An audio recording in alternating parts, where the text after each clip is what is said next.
Olá, bem-vindos a mais um programa Conversando com Jefferson. Hoje recebo mais uma vez aqui nos nossos estúdios o Frederico França, ele que é suplente deputado federal e trabalha lá em Brasília hoje, não é, França? Bem-vindo ao nosso programa mais uma vez, França. Eu que agradeço estar aqui no seu programa, Dr. Jefferson. Da outra vez viemos bem apressadamente, mas foi um programa que a gente conheceu e que realmente está fazendo a diferença aqui em Timbaúba. Prazer é todo nosso. Ô, França, realmente mais uma vez aqui é um prazer recebê-lo. França, que foi muito importante agora há pouco, quando da minha campanha prefeito em Timbaúba, que teve um apoio muito grande assim da parte dele e de toda a equipe. Então agradeço mais uma vez. Pergunto, você continua na militância agora? Como é que está aí, França?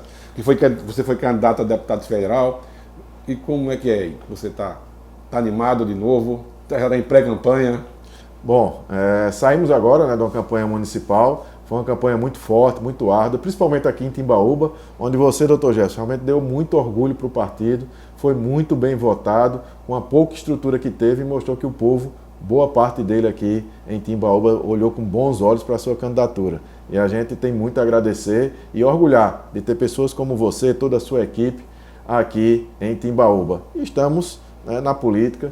Fui candidato em 2018, fui o segundo mais votado da coligação, o segundo mais votado do partido e fiquei na primeira suplência de deputado federal.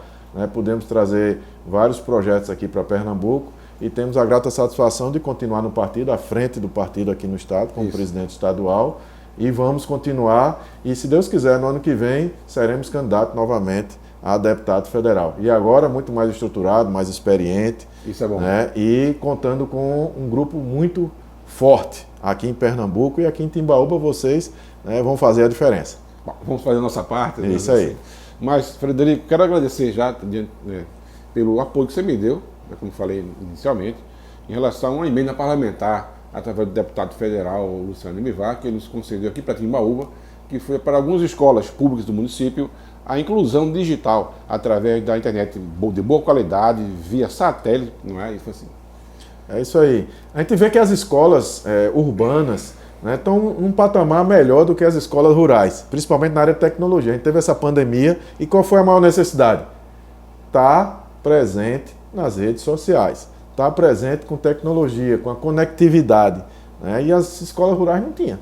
Não tinha. Então foi esse foco que a gente teve, esse olhar que a gente foi antes da pandemia, Sim, isso, pandemia. Não estava nem prevendo uma pandemia, mas Deus guia os nossos caminhos para se colocar os orçamentos que são cada vez mais escassos, mas da maneira certa, da maneira correta. E graças a vocês solicitaram e a gente conseguiu, junto ao gabinete do deputado Luciano Bivar, queremos agradecer a ele por ter concedido essas emendas aqui para Timbaúba. Foram 4 escolas contempladas aqui no município, em Catucá, Vaso do Carpina, Limoeirinho e também lá na usina Curangi.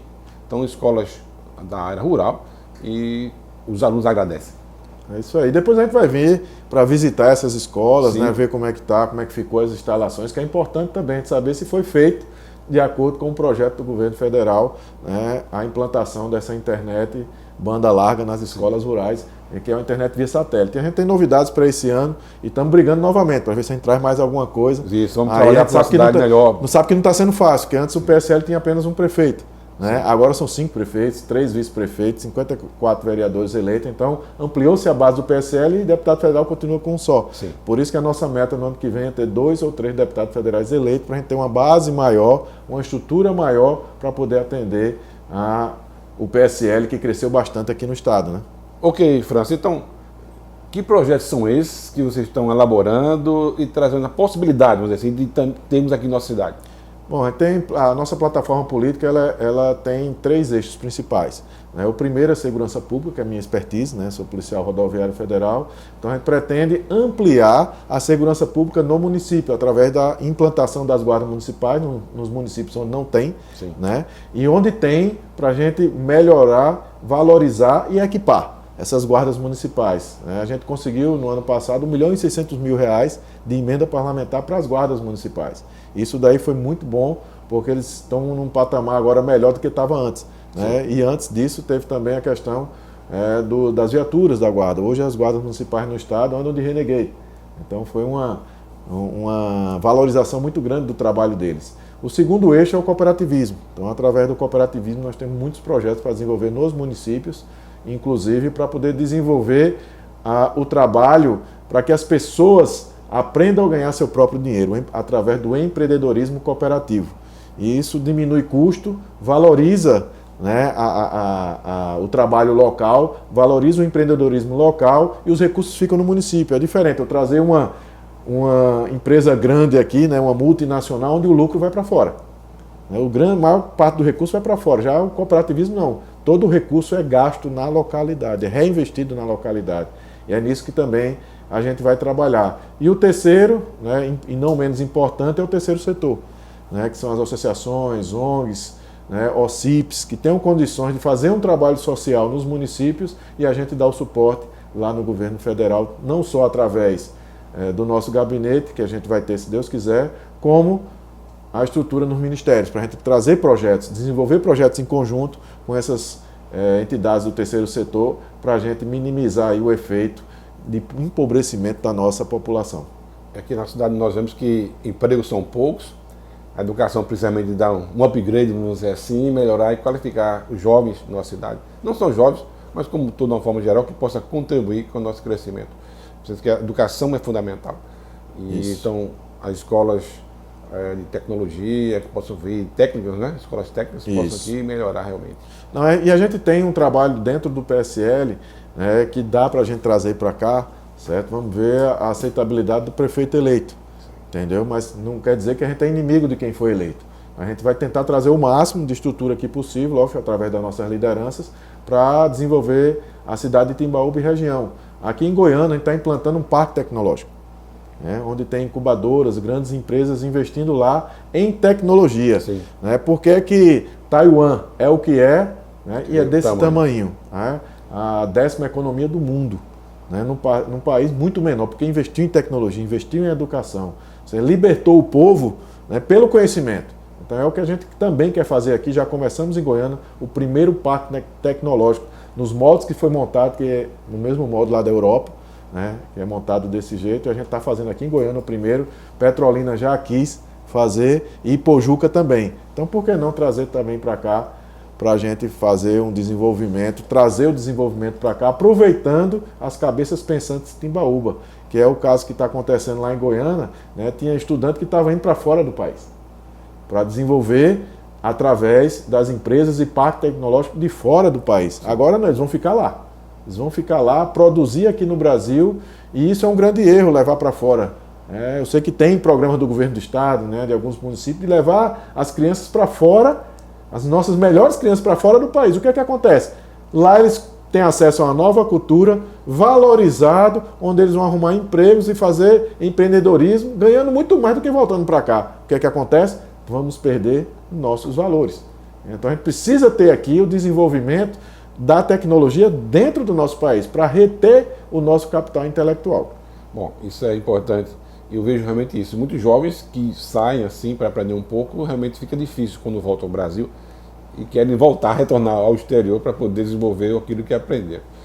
Outro lado também, França, que eu vejo, em relação ao que poderemos conseguir através do governo federal, em relação aqui ao meio ambiente. Nós temos um rio que corta a nossa cidade aqui, no centro da nossa cidade, é um rio que é degradado, um rio que é poluído. Na verdade, praticamente é um esgoto, né? Um esgoto em vez de rio. Tem algum programa que pode trazer e fazer parcerias e conseguir fazer uma melhoria nessa rede fluvial de Timbaúba, melhorar?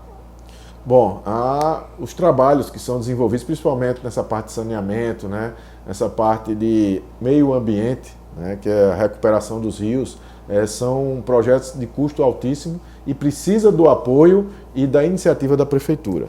Né? Se a prefeitura não quiser fazer, não tem como a gente empurrar a goela abaixo um projeto do governo federal aqui no município. Então tem que partir da prefeitura e a gente está aberto para desenvolver em conjunto e trazer melhorias também para o meio ambiente e para nosso rio aqui passar a ser um rio aceitável, né?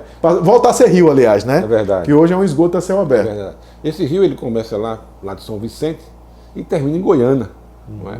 Então podia ter, sabe, um trabalho conjunto das prefeituras, né, junto ao governo federal, que é possível. A prefeitura de Goiânia está aberta a fazer um trabalho em conjunto com as demais prefeituras, porque é uma das principais interessadas também. E através dessas empresas de terceiro setor, Tem como fazer então isso? É possível através disso ou tem que ser através da prefeitura municipal? Bom, tem como fazer projetos agregados, entendeu? Vamos fazer reflorestamento. Então essas empresas do terceiro setor têm condição sim de fazer um trabalho, mas fazer a limpeza do rio, fazer o saneamento básico, né, do entorno do rio, ao longo, né, que passa pelos setores urbanos e rurais. Isso sim tem que ser iniciativa de entes públicos, porque o investimento é muito alto. Isso é bom quando os gestores têm essa visão. Infelizmente, o que nos cerca são pensamentos diversos. É isso aí. E o que atrapalha é que cada município tem um prefeito de partidos diferentes, né, e que precisa se unir. A gente tem pouquíssimos casos aqui no Brasil e aqui em Pernambuco também, onde consórcios de municípios são formados para benefício comum. Nós temos o consórcio aí de segurança pública, que é lá a sede em Cupira, né? Então, tem um consórcio lá, são 15 municípios, então está começando a dar certo. Então, aqui no entorno pode-se fazer também um consórcio de município para fazer, né, a revitalização e o ressurgimento do rio. França, e como funciona esse consórcio de cidades? É fácil fazer? Quem é o líder, quem lidera? Como funciona isso? Bom, quando você falou em líder, realmente é necessário. Tem que ter pelo menos uma prefeitura, né, uma liderança na região que faça o convencimento dos demais municípios para se fazer a formação do consórcio. Isso aí é formal, tem que passar na Câmara de Vereadores esse projeto de cada cidade, tem que ver, normalmente há um compartilhamento das decisões, as decisões são tomadas em conjunto, mas sempre tem um que coordena, ou com o nome de presidente, ou o nome de coordenador, isso varia de região para região, de estado para estado. Mas o mais importante é que todos participam da decisão, e pode ser projetos comuns, industriais, né, comerciais, do rio, né, da parte aí ecológica, de saneamento, né, pode ter também um consórcio para poder gerir um local para o descarte dos resíduos sólidos, né, e não sólidos aqui perto no entorno, né? Você acaba com esses lixões que existem. É isso, que já era para ter acabado já há um bom tempo, né?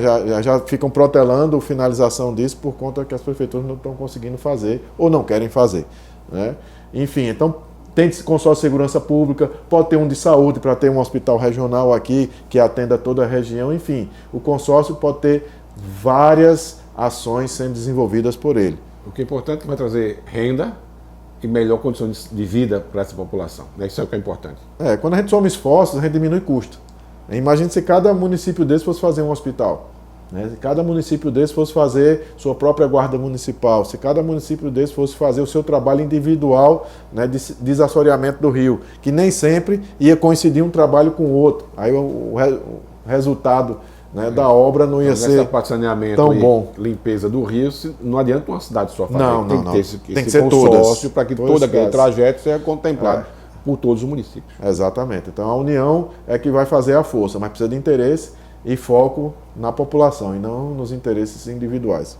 França, e qual é a sua perspectiva agora? Agora que terminamos praticamente aqui há poucos dias uma eleição em que pela primeira vez eu combati, realmente fui atrás, vi que realmente não é fácil, vi que muitas pessoas não pensam realmente, não escolhem o seu gestor pelo pensamento, por uma qualidade, mas às vezes como a Maria vai com as outras, alguns, não escutam, não vê as propostas, e infelizmente muitos estão na política antiga ainda, que escolhe não pela qualidade, mas sim por algum favorecimento que possa ter.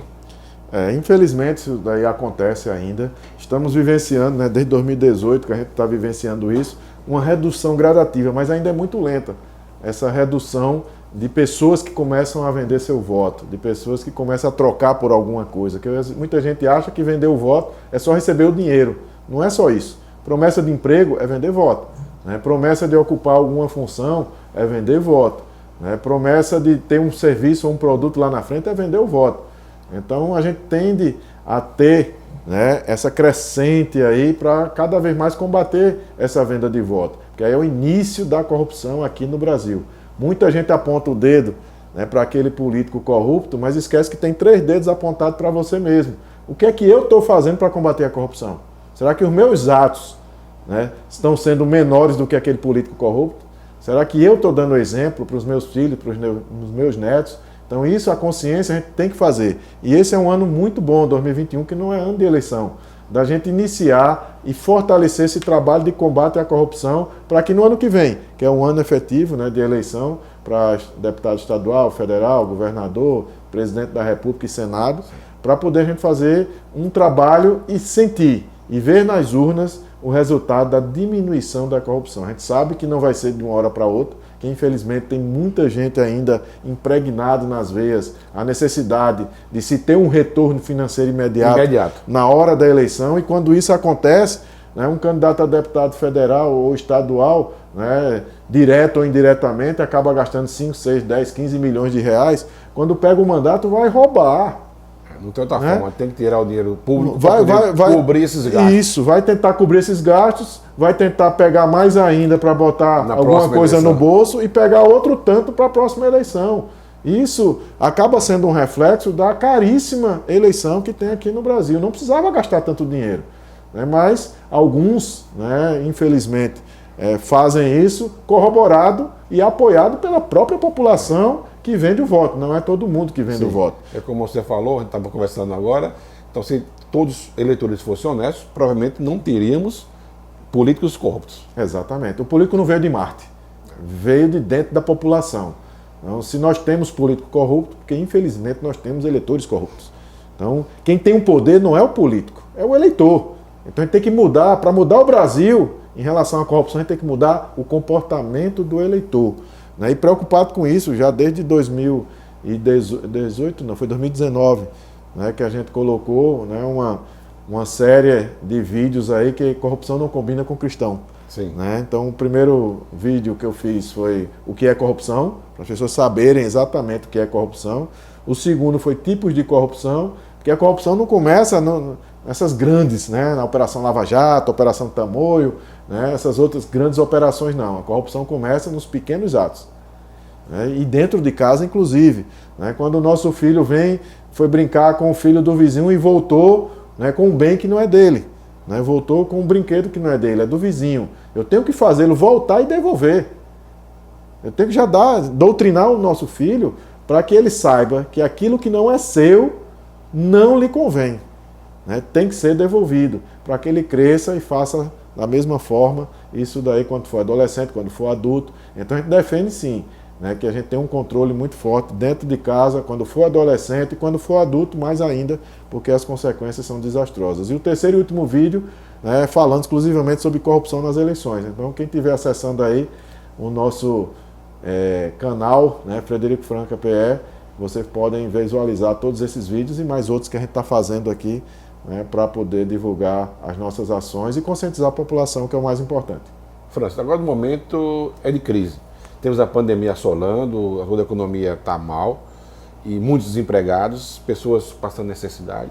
E vemos que agora o governo está aí tentando fazer algumas reformas, tanto a tributária como a administrativa. Ao seu ponto de vista, essas mudanças poderão trazer realmente, rapidamente, a melhoria para a nossa população? Com certeza, né, dependendo do projeto que for aprovado. Nós temos aí vários tipos de projetos, né, para a reforma administrativa e vários tipos de projetos para a reforma tributária, principalmente. O carro-chefe da reforma administrativa já foi colocado lá no Congresso Nacional pelo governo federal, que tem várias emendas a ele. A discussão está sendo muito calorosa e a gente tem, né, a plena convicção que é necessário, sim, ter uma reforma administrativa, mas preservando o que é essencial para o Estado: saúde, educação e segurança pública.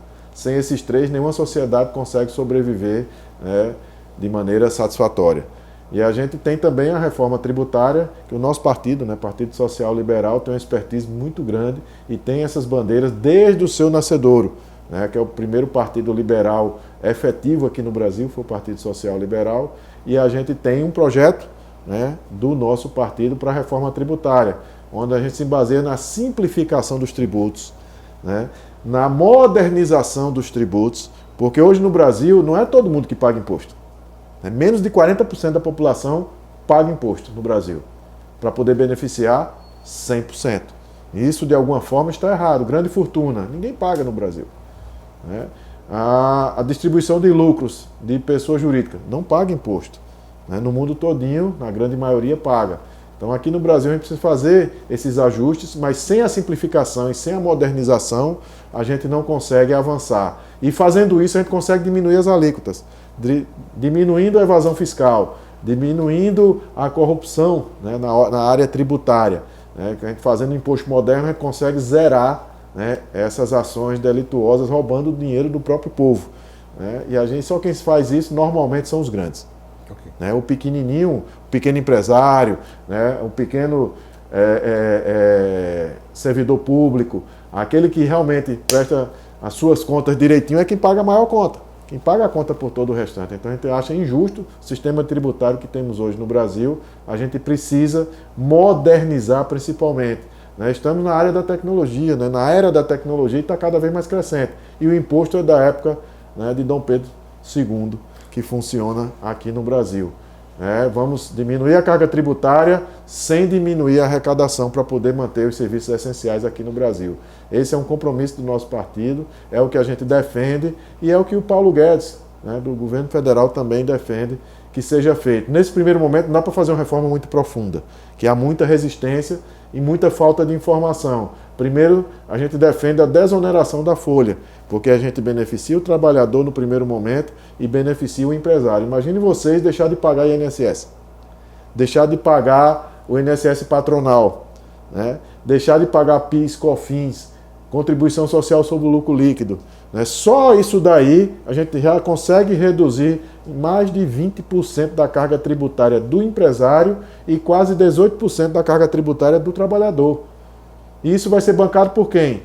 Né? Por um imposto moderno, um imposto digital, onde a alíquota a gente consegue ter em torno de 0,4%, já é o suficiente para bancar toda a Seguridade Social do Brasil e a gente acabar com essa celeuma. A Seguridade Social é deficitária, superavitária, acaba. Passa a ter uma remuneração única para bancar a Seguridade Social e ainda ao mesmo tempo consegue reduzir os custos tanto do empresário quanto do trabalhador. Sendo mais justa e todos pagando. E todos pagando. Né? Cada um fazendo suas movimentações, né, digitais, né, vai pagar um pouquinho. Isso é que é o bom da reforma tributária, socializar o tributo. Hoje o tributo é concentrado em cima dos honestos. França, tenho a agradecer mais uma vez a sua presença aqui em nossos estúdios, vamos dizer assim. Espero que outras vezes você volte aqui e quem sabe mais na frente, se der certo, né, como candidato também a deputado federal na próxima eleição, quem sabe, né? Tem muito caminho ainda, tem muita água para passar debaixo dessa ponte, mas você, pela competência, pela qualidade e da amizade que você demonstrou, tanto com as pessoas de Timbaúba, como eu vi nas áreas vizinhas, tenho certeza que você terá apoio para isso e provavelmente será um belo candidato aí à Câmara Federal do nosso país. Eu que agradeço o convite, doutor Gerson, né, você, toda a sua equipe, as lideranças do PSL aqui na cidade de Timbaúba, que só tenho a agradecer. Nós montamos uma equipe, graças a você, graças ao Silvério, graças ao Léo, graças a todos que contribuíram para que nosso partido tivesse uma votação muito boa aqui em Timbaúba e estamos muito confiantes, né, de que no ano que vem, se Deus quiser, nós seremos pré-candidatos, nós seremos lá na frente candidatos e vamos fazer um trabalho muito forte, baseado, né, sempre baseado na coisa certa, na coisa honesta e prezando para que a grande maioria da população saiba reconhecer todos os candidatos honestos do nosso estado.